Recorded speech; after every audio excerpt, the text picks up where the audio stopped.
उलमाए मिल्लत इस्लामिया, सामीन किराम, अस्सलामु अलैकुम व रहमतुल्लाहि व बरकातुहू।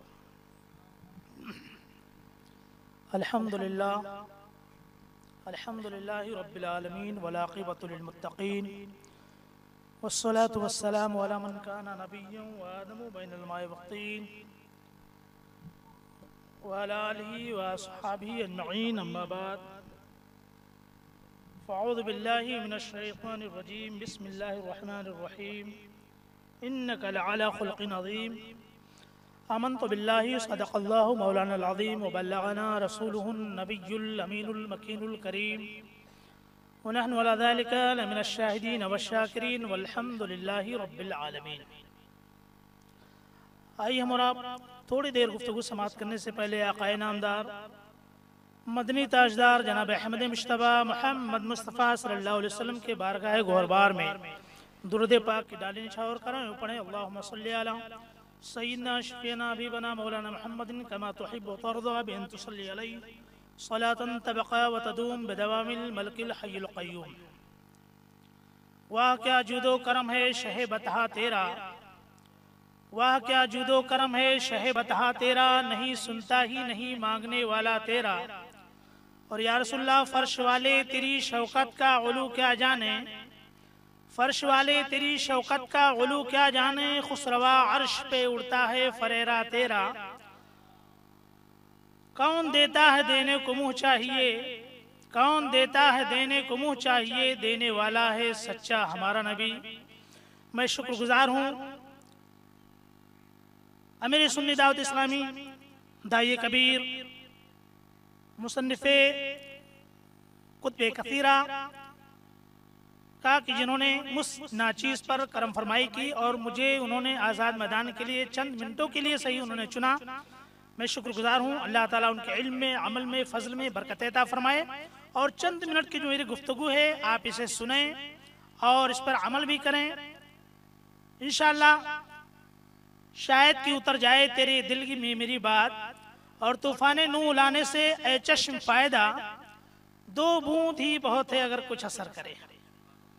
चंद मिनट की गुफ्तगू है। मूसा भाई टाइम भी याद दिला रहे थे कि हजरत ये टाइम है। मैंने कहा इंशाअल्लाह टाइम पे ही खत्म कर दूंगा। एक मरतबा नबी और आले नबी पर दुरूद पाक पढ़ लें। अल्लाहुम्मा सल्ली अला सय्यिदना शफ़ीना हबीबना मौलाना मुहम्मदिन बारिक वसल्लिम सलातुन व सलामुन अलैका या रसूलल्लाह सल्लल्लाहु तआला अलैहि वसल्लम। आलमी तहरीक सुन्नी दावत इस्लामी के 27वें सालाना इज्तिमा में आप यहाँ पर हाजिर हैं और अल्हम्दुलिल्लाह हर साल आते हैं और कुछ न कुछ यहाँ से लेकर के जाते हैं। आज मैंने कुरान मजीद की एक छोटी सी आयत करीमा तलावत करने का शर्फ हासिल किया, जिसमें अल्लाह रब्बे करीम इरशाद फरमाता है इन्नका लअला खुल्क़िन अज़ीम। ए महबूब आप तो खुल्क़े अज़ीम पर फाइज हैं।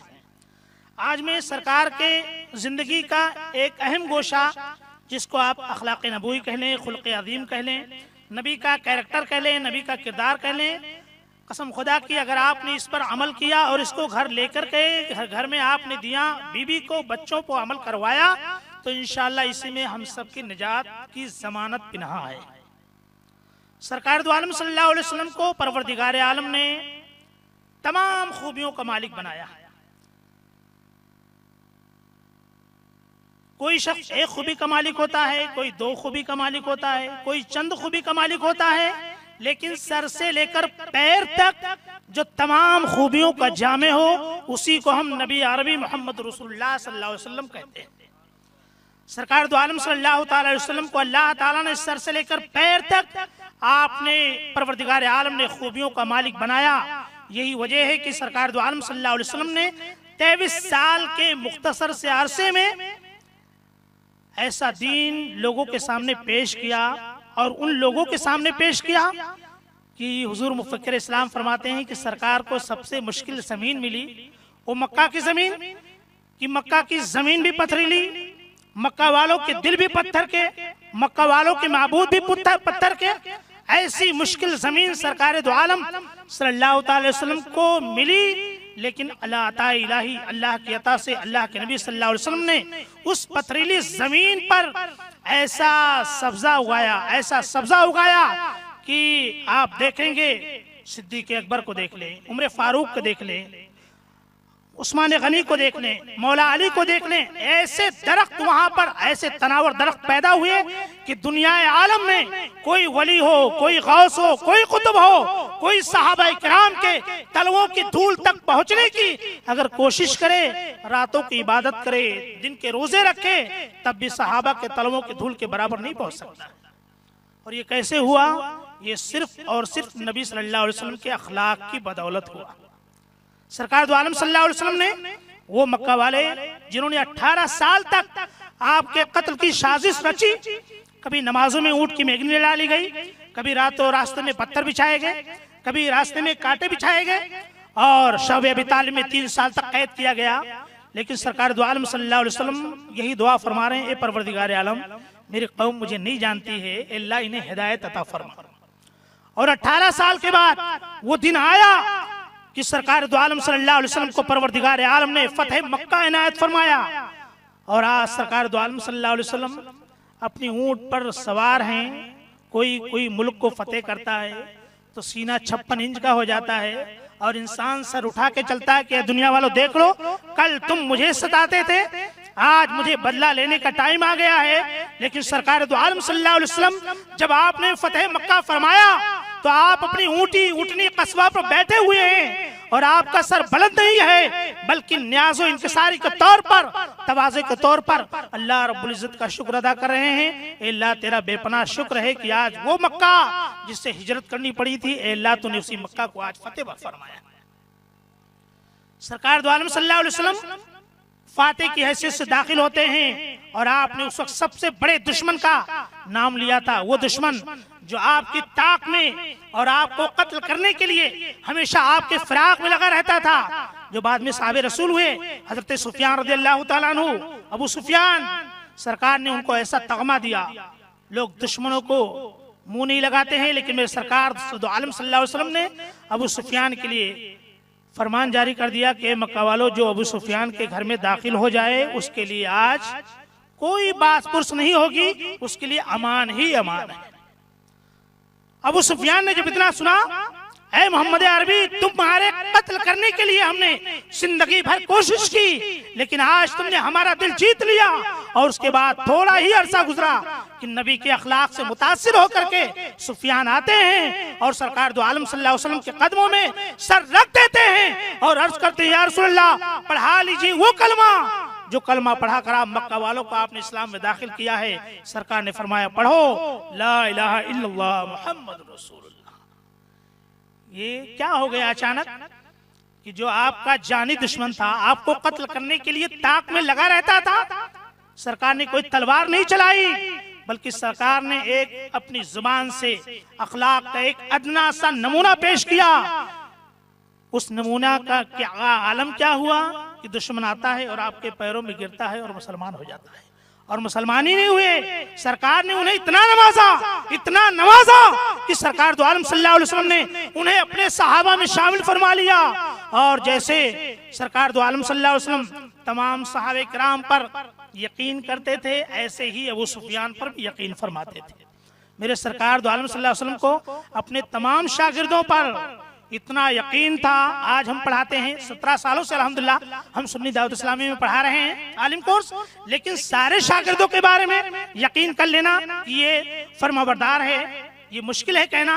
लेकिन मेरे सरकार दो आलम सल्लल्लाहु अलैहि वसल्लम ने अपने सहाबा, अपने शागिर्दों के बारे में फरमाया, असहाबी कन नुजूमे बिअय्यिहिम इक्तदयतुम इहतदयतुम, कि मेरे तमाम सहाबा रोशन सितारों के मानिंद हैं, तुम जिनकी भी इत्तिबा करोगे वो तुम्हें जन्नत की जानिब ले जाने वाले। है कोई दुनिया में ऐसा यूनिवर्सिटी, है कोई दुनिया में ऐसा इदारा कि कोई उस्ताद अपने तमाम शागिर्दों की गारंटी ले ले? ये कमाल है। तो वो कमाल जनाब मोहम्मद रसूलुल्लाह सल्लल्लाहु अलैहि वसल्लम में है कि आपने एक सहाबी पर नहीं, बल्कि आपने तमाम सहाबा पर आपने गारंटी ली कि मेरे तमाम सहाबा राह हिदायत को देने वाले हैं अल्लाह की अता से। तो सरकार दो आलम सल्लल्लाहु अलैहि वसल्लम अखलाक का ऐसा नमूना लेकर के आए कि उसी अखलाक को आज दुनिया में पेश कर दिया जाए। एक बड़ा जंगजू था, अपने जमाने का बहुत बड़ा बहादुर था, तमाम बिन असाल, साहबा ने उसे पकड़ा और मस्जिद के सुतून पे लाके बांध दिया, मस्जिद नबवी के सुतून पे। और वो ताकतवर बांधने के बावजूद भी सांसें फुला रहा था। सरकार दो आलम सल्लल्लाहु अलैहि वसल्लम उधर से गुजरे और आपने इरशाद फरमाया, ऐ सुमामा क्या हाल है?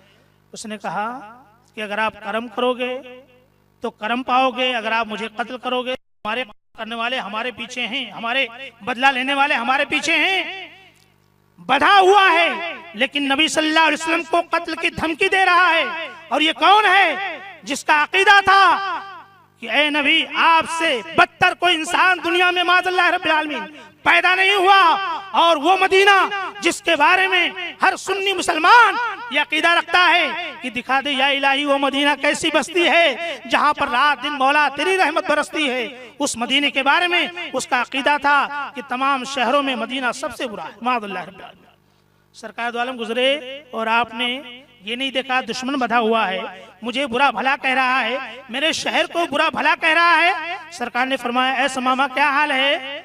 उसने कहा, अगर आप कत्ल करोगे तो मेरे बाद मेरे कत्ल करने वाले बदला लेने वाले हैं, और अगर आपने छोड़ दिया तो आप छोड़ने का बदला आप पाओगे। सरकार दो आलम सल्लल्लाहु अलैहि वसल्लम चले गए। दूसरे दिन फिर आए, सरकार दो आलम सल्लल्लाहु अलैहि वसल्लम ने फिर वही सवाल किया।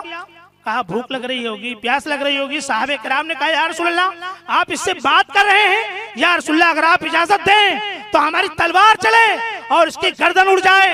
सहाबा से सरकार ने फरमाया, ऐ मेरे सहाबा, परवरदिगार आलम ने मुझे रहमत नहीं बल्कि पूरी दुनिया के लिए अल्लाह ने मुझे रहमत बना करके भेजा। और कुरान इसकी गवाही दे रहा है, वमा अरसलनाका इल्ला रहमतल लिल आलमीन, कि हमने तुझे रहमत बनाकर ही भेजा। सरकार दो आलम सल्लल्लाहु अलैहि वसल्लम ने सहाबा के मशवरे पर अमल नहीं किया, बल्कि सरकार फरमाते हैं, मेरे सहाबा कहीं से दूध का इंतजाम करो और इस मेरे सबसे बड़े दुश्मन के लिए खाने पीने का इंतजाम करो। सहाबा गए भाग करके, दूध लाए, समामा बिन असाल को पिलाया। और एक दिन गुजरा, दूसरे दिन सरकार ने फिर सवाल किया, समामा फिर वही नाक चढ़ी हुई गुस्से में भभरा हुआ गुस्ताखाना जवाब देता है। नबी सल्लल्लाहु अलैहि वसल्लम इंटरनेशनल इस्लामिक चौथी दिन आपने फरमाया, है समामा तो हमारा सबसे बड़ा गुस्ताख है, लेकिन सुन, ये तेरा अकीदा है और ये तेरा नेचर है, ये तेरा अखलाक है कि तू अल्लाह के नबी के बारे में तो ऐसी बात कह रहा है, वो तेरा नेचर है। लेकिन सुन, परवरदिगार आलम ने मुझे अखलाक के आलम यार पर फाइज फरमाया है। तेरा अकीदा ये है कि मैं सबसे बुरा इंसान हूँ। सुन, मेरा अखलाक ये कहता है कि मैं दुश्मन से बदला नहीं लूंगा, जा मैं तुझे आजाद करता हूँ। बोले सुभान अल्लाह, जा मैं तुझे आजाद करता हूँ। समामा बिन असाल की रस्सियां खोली गई, रस्सियां खोली, आपने सोचा होगा वो चला गया, वहां से निकला तो निकला, गया गुस्ल किया, वजू किया, आया।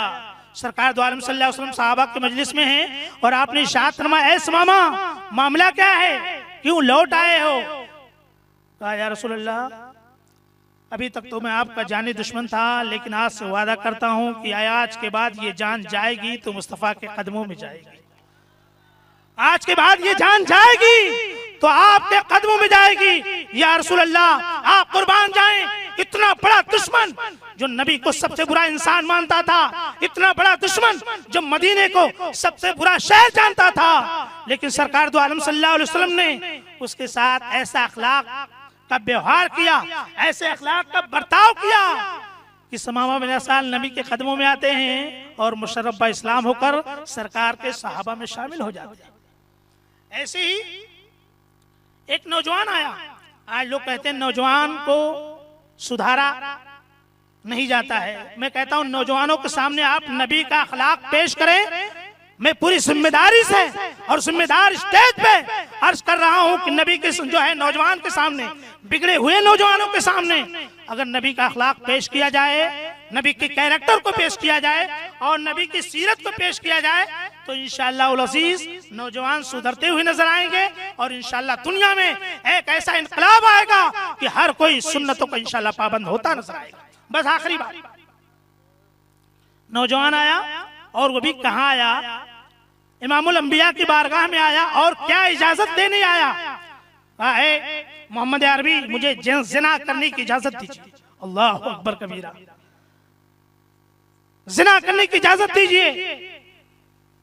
उमर फारूक रज़ियल्लाहु ताला अन्हु तलवार तान लेते हैं, ऐ नौजवान तेरा दिमाग सही पे है, तेरा दिमाग ठिकाने पर है, तू तू किसके सामने क्या कह रहा है? सरकार ने फरमाया, ऐ मेरे साहबा बैठ जाओ। जब मरीज हॉस्पिटल में आता है तो आऊ बाऊ बकता रहता है, डॉक्टर एतराज नहीं करता है, बल्कि डॉक्टर उसका इलाज करता है।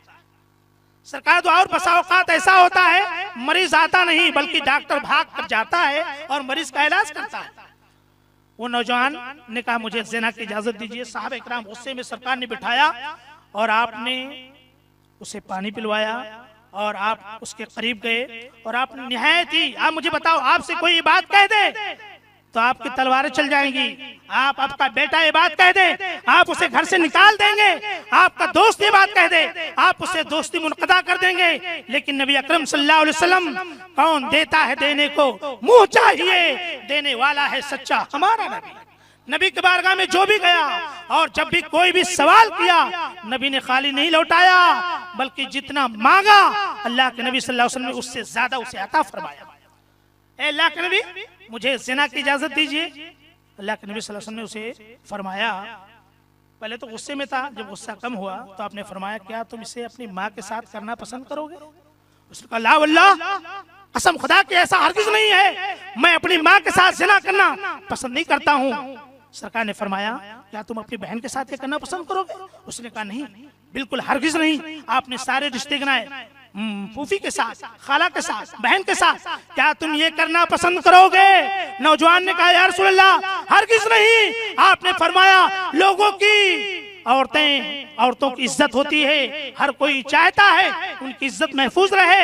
ऐ नौजवान, सरकार रावी बयान फरमाते हैं कि नौजवान को सरकार समझाते रहे और नौजवान जो गर्दन अकड़ी हुई थी, गर्दन झुक गई। जब गर्दन झुकी तो नबी ने उसके पुश्ते अनवर पर अपना गोरे गोरे हाथ, सरकार ने दस्ताए मुबारक को आपने रखा और अल्लाह की बारगाह में दुआ की, परवरदिगार आलम इसकी नीयत को बदल दे, इसके दिल को सुथरा कर दे, और ऐ परवरदिगार आलम इसके शर्मगाह की हिफाजत फरमा। रबी बयान फरमाते हैं, वो नौजवान आया था ज़िना की इजाजत देने के लिए, लेकिन उसके बाद उठा, नबी की बारगाह से उठा तो ऐसा बदला, ऐसा बदला, ऐसा बदला कि कभी किसी गैर मुहरिम की तरफ उसने नजर उठाकर भी नहीं। आप मुझे बताएं, ये इलाज कैसे हुआ? न कोई तलवार उठी, न कोई लाठी उठी, न कोई तमाचा उठा। हमारे पास आता तमाचा मार के भगा देते, लेकिन सरकार दो आलम सल्लल्लाहु अलैहि वसल्लम की बारगाह में आया और नबी का हर फेल ये उम्मत की तालीम के लिए हुआ करता है। गोया कि उम्मत को आप ये तालीम दे रहे हैं, ऐ मेरे उम्मतियों, तुम्हारे सामने जब ऐसा कोई मामला आ जाए, तुम्हारा बेटा बिगड़ता नजर आए, तुम्हारी बेटी बिगड़ती नजर आए, तो गुस्सा नहीं करो, मोहब्बत के साथ समझाओ, नबी की सीरत को अपने सामने रखो। इंशाअल्लाह तुम्हारे घर में बहारें ही आएंगी। बेटा भी माँ बाप का फरमाबरदार होगा, बेटी भी माँ बाप की फरमाबरदार होगी, और इंशाअल्लाह अगर आपने इस तरह जिंदगी को गुजारा और नबी के अखलाक को अगर आपने अपने दिलो दिमाग में आपने उसे बिठाया, तो इंशाअल्लाह मैं पूरी जिम्मेदारी के साथ अर्ज करता हूँ कि अल्लाह ताला नबी के अखलाक के सदके में दुनिया में भी और इंशाअल्लाह आखिरत में भी हम सबको फलाह बहबूदी अता फरमाएगा। अस्तगफिरुल्लाह ली व लकुम व लिसाइरिल मुमिनीना वल मुमिनात इन्नहु हुवल गफूरुर रहीम व मा अलैना इल्लल बलाग। काम वो ले लीजिए, तुमको जो राजी करे, हो नामे रजा, तुमसे करोड़ों